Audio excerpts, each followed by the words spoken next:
Sabe aquela divisão básica da literatura que a gente aprende na escola? Pois é, a história de como chegamos nessas caixinhas é muito, mas muito mais maluca e surpreendente do que parece. Vamos mergulhar nisso.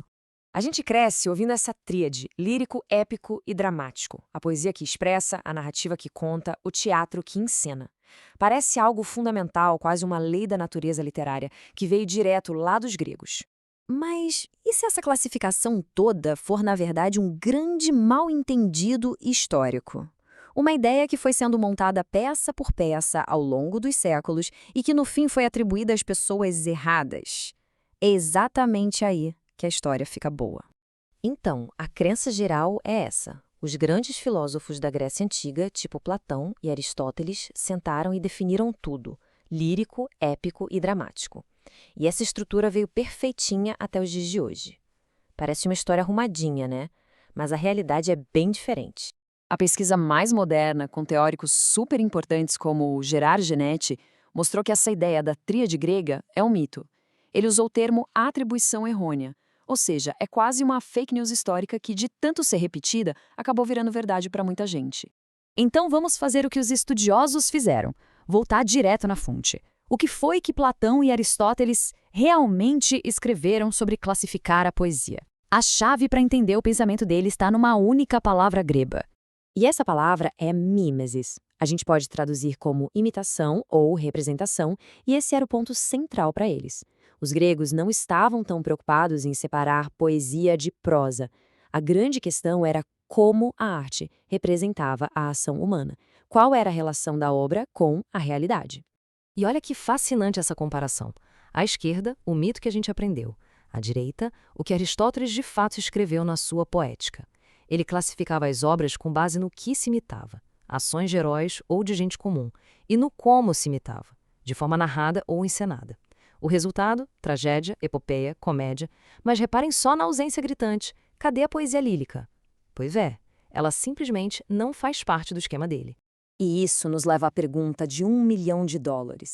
Se o cara que é considerado o pai da teoria dos gêneros, o Aristóteles, nem sequer incluiu a poesia lírica no sistema dele, como é que ela virou um dos 3 pilares da literatura? A resposta, bom, não está na Grécia Antiga. A grande verdade é que a tríade não foi descoberta, ela foi construída. Foi um verdadeiro quebra-cabeça montado aos poucos durante séculos, com vários teóricos e críticos dando seus pitacos e reinterpretando os antigos para justificar as próprias ideias. E essa linha do tempo mostra isso direitinho. Começa com Aristóteles. Séculos depois, o poeta romano Horácio vem com a ideia de que certos temas exigem certas formas. Pula para o Renascimento e os estudiosos precisam de uma caixinha para a poesia de gente como Petrarca, então eles adicionam o gênero lírico ao sistema.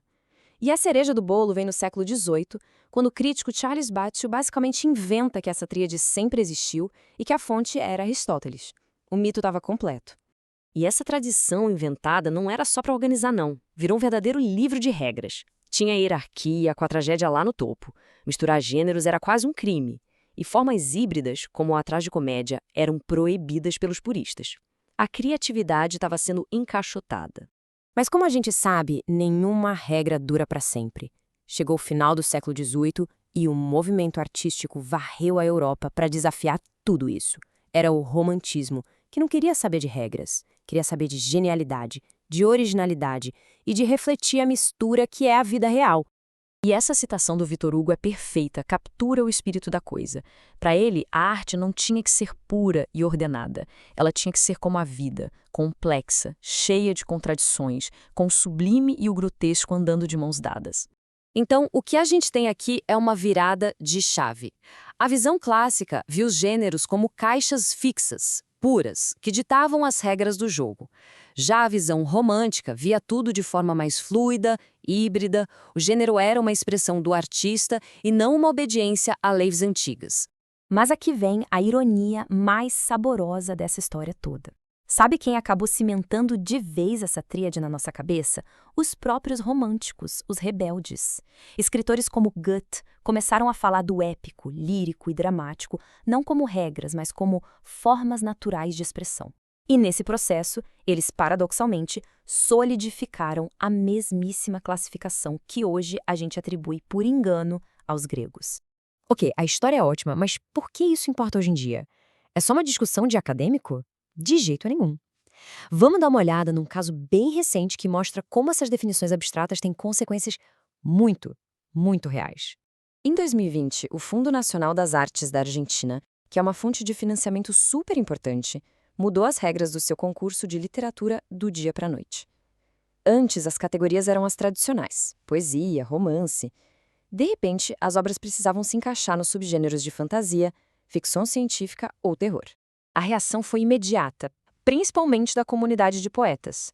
O poeta Jorge Aulicino resumiu o problema.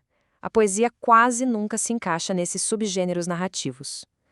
Para eles, a mudança não era uma questão de estética, era uma questão de sobrevivência econômica. Uma simples alteração na definição de gênero ameaçava cortar uma fonte de apoio vital. Então, o ponto crucial é este.